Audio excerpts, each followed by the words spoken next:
Hello friends, welcome to girly vlogs. എൻ്റെ പുതിയൊരു വീഡിയോയിലേക്ക് എല്ലാവർക്കും സ്വാഗതം. അപ്പോൾ ഞങ്ങളിത് ഫുഡൊക്കെ കഴിച്ച് ബയോൺ എന്ന് പറഞ്ഞ ടെമ്പിളിലേക്ക് വന്നിരിക്കുകയാണ്.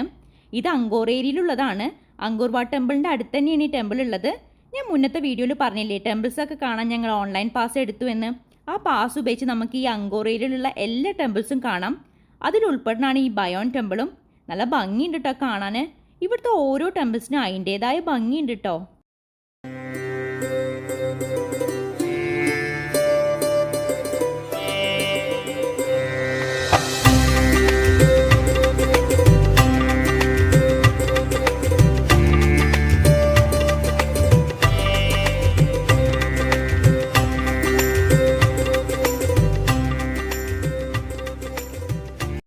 പിന്നെ ഇവിടെ കയറി വരുമ്പോൾ തന്നെ രണ്ട് സൈഡിലായിട്ടും മിഡിലായിട്ടും നാഗത്തിൻ്റെ മുകളിലിരിക്കുന്ന ബുദ്ധയുടെ സ്റ്റാച്ചു ആണുള്ളത്. ബയോൺ ടെമ്പിളിൻ്റെ ചരിത്രത്തെക്കുറിച്ച് പറയുകയാണെങ്കിൽ 12-ാം നൂറ്റാണ്ട് അവസാന ഘട്ടത്തിലും 13-ാം നൂറ്റാണ്ട് ആദ്യ ഘട്ടത്തിലുമായിട്ടാണ് ഖെമർ രാജാവായ ജയവർമ്മൻ 7-ാമത് ഈ ടെമ്പിൾ നിർമ്മിച്ചത്. അങ്കോർ കിങ്സിൽ തന്നെ ബുദ്ധിസം ഫോളോ ചെയ്ത ഫസ്റ്റ് രാജാവായിരുന്നു അദ്ദേഹം.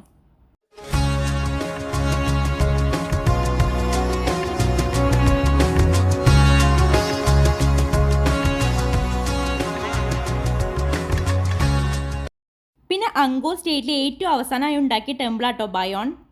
ഇതൊരു ബുദ്ധിസ്റ്റ് ടെമ്പിളാണ്, പക്ഷേ ഇതൊരു ഹിന്ദു ടെമ്പിളായിരുന്നു എന്ന് പറയപ്പെടുന്നുണ്ട്. ഇപ്പോൾ ബയോൺ പൂർണ്ണമായിട്ടും ഒരു ബുദ്ധിസ്റ്റ് ടെമ്പിളായിട്ടാണ് ലോകത്തിൻ്റെ മുന്നിൽ അറിയപ്പെടുന്നത്. ബയോൺ ടെമ്പിളിൻ്റെ ഒറിജിനൽ നെയിം ജയഗിരി എന്നാട്ടോ. മൗണ്ടെയിൻ ഓഫ് ബ്രഹ്മ എന്നും പറയും.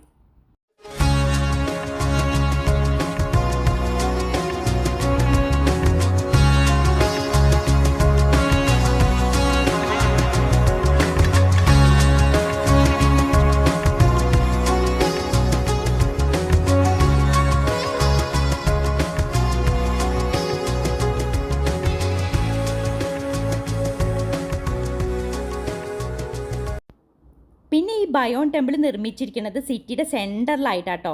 അത് ഗാർവൽ ഹിമാലയസ് ഉള്ള മൗണ്ട് സുമേറുവിനെ പ്രതിനിധീകരിച്ചാണ്. മൗണ്ട് സുമേറു എന്ന് പറഞ്ഞാൽ 5 കൊടുമുടിയുള്ള ഒരു വിശുദ്ധ പർവ്വതമാണ്. ഹിന്ദു, ജെയിൻ, ബുദ്ധിസ്റ്റിൻ്റെയും ഫിസിക്കലും സ്പിരിച്വലും ആയിട്ടുള്ള കേന്ദ്രമാണെന്നാണ് വിശ്വസിക്കപ്പെടുന്നത്. ഇതൊരു കിണറാണ്. പണ്ട് കാലത്ത് ഈ ടെമ്പിളിൽ ഉപയോഗിച്ചിരുന്നതാണ്. ഇപ്പോഴും ഇതിൽ വെള്ളമുണ്ട് കേട്ടോ.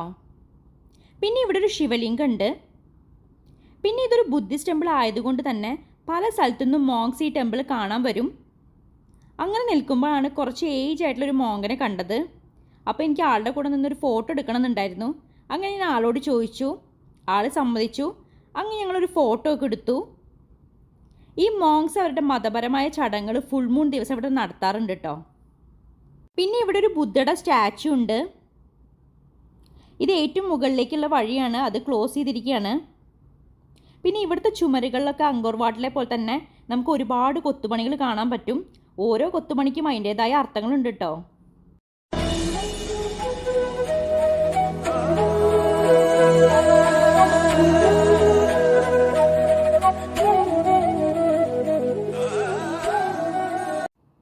പിന്നെ ഈ ടെമ്പിളിൻ്റെ ഏറ്റവും വലിയ സവിശേഷത എന്ന് പറഞ്ഞാൽ ബുദ്ധൻ്റെ ശാന്തവും ചിരിക്കുന്ന മുഖവുമായിട്ടുള്ള 216 വലിയ രൂപങ്ങൾ 54 ടവറുകളിൽ എല്ലാ വശത്തും അതിൻ്റെ സെൻറ്ററിലും കൊത്തിവെച്ചിട്ടുണ്ട്.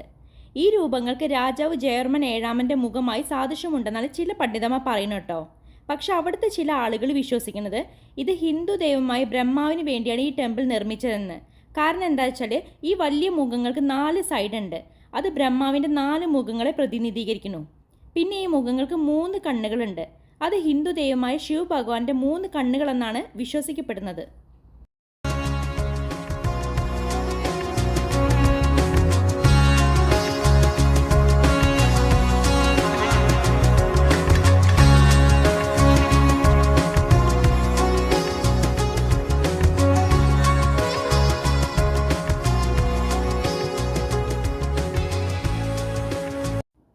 ഇവിടെ ഒരു ബുദ്ധയുടെ സ്റ്റാച്ചു ഉണ്ട്.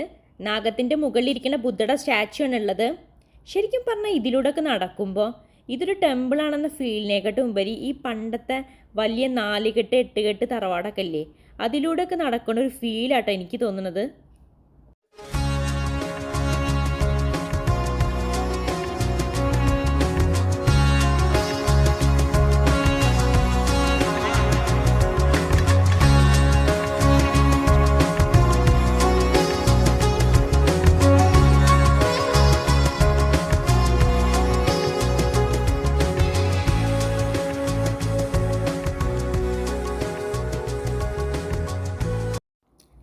ചുമരുകളിലൊക്കെ നല്ല ഭംഗിയുള്ള കൊത്തുപണികൾ നമുക്ക് കാണാൻ പറ്റും കേട്ടോ. ഇത് കെമർ ഫ്രോസസും ചാംസ് പറഞ്ഞാൽ വിയറ്റ്നാമും തമ്മിലുള്ള യുദ്ധമാണ് ഇവിടെ കൊത്തി വെച്ചിരിക്കുന്നത്. പിന്നെ ഈ ടെമ്പിളിൻ്റെ വേറെ ചുമരുകളിലൊക്കെ ദൈനംദിന ജീവിതത്തോടനുബന്ധിച്ച കാര്യങ്ങൾ, അതായത് മാർക്കറ്റ്സ്, ഇവിടുത്തെ ഫുഡ് പ്രിപ്പറേഷൻ, കോഴിപ്പോര്, ഇതൊക്കെ ചുമരുകളിൽ ഇങ്ങനെ കൊത്തി വെച്ചിട്ടുണ്ട്. പക്ഷെ ബയോൺ ടെമ്പിളിൻ്റെ തകർച്ച എങ്ങനെ സംഭവിച്ചു വെച്ചാൽ രാജാവ് ജയർമൻ 7ാമൻ്റെ കാലം മുതൽ പിന്നീടുള്ള രാജാക്കന്മാരുടെ ഭരണ സമയത്തൊക്കെ ബയോൺ ടെമ്പിളിൽ ഒരുപാട് ബുദ്ധമത കൂട്ടിച്ചേരലുകളും മാറ്റങ്ങളും സംഭവിച്ചിട്ടുണ്ട്. പിന്നീട് 13ാം നൂറ്റാണ്ട് മിഡിൽ രാജാവ് ജയർമൻ 8ാമൻ്റെ ഭരണസമയത്ത് കെമർ സാമ്രാജ്യം ഹിന്ദു മതത്തിലേക്ക് തിരിച്ചു വരികയും ബയോൺ ടെമ്പിളിന് അതിനനുസരിച്ച മാറ്റങ്ങൾ ഉണ്ടാകുകയും ചെയ്തു. പിന്നെ നൂറ്റാണ്ടുകളിൽ ബുദ്ധമതം സ്ട്രോങ് ആയ മതമായി തീർന്നു. അങ്ങനെ ആരും നോക്കാനില്ലാതെ ബയോൺ ടെമ്പിൾ കാട്ടിലേക്ക് ഉപേക്ഷിക്കപ്പെട്ട നിലയിലായിപ്പോയി.